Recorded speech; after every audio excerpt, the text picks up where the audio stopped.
प्राय मान्छेले जबरजस्ती पानी धेरै खाएको खाइ गरेर आफ्नो अफिसको कामै छोडेर बाथरुम जानुपर्ने, राति सुत्नै नपाउने, त्यस्तो गर्नु पनि पर्दैन, त्यो जरुरत छैन।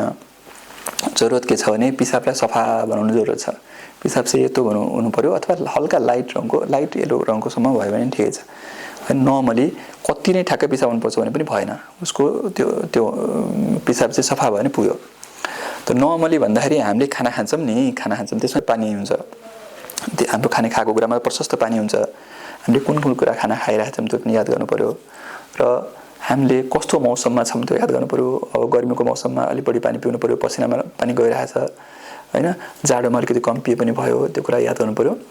नर्मली भन्दा ठ्याक्कै भन्न चाहिँ अब अराउन्ड 2 लिटर जस्तो पिसाब साधारण मान्छेले 1.5 लिटर 2 लिटर पिसाब पानी खायो भने पुग्छ नर्मली।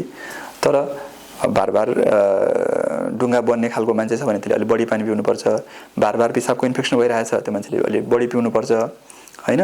अब भनौँ न कोही मान्छेलाई ढुङ्गा बनेको पनि अहिले बन्यो, फेरि अर्को वर्ष बन्यो, त्यो मान्छेहरूले चाहिँ नर्मली त्यो 1.5 लिटर 2 लिटर पानी खाएर भएन, उनीहरूले चाहिँ कमसेकम 1 लिटर जस्तो उनीहरूले अरू मान्छेभन्दा बढाउनु पर्यो।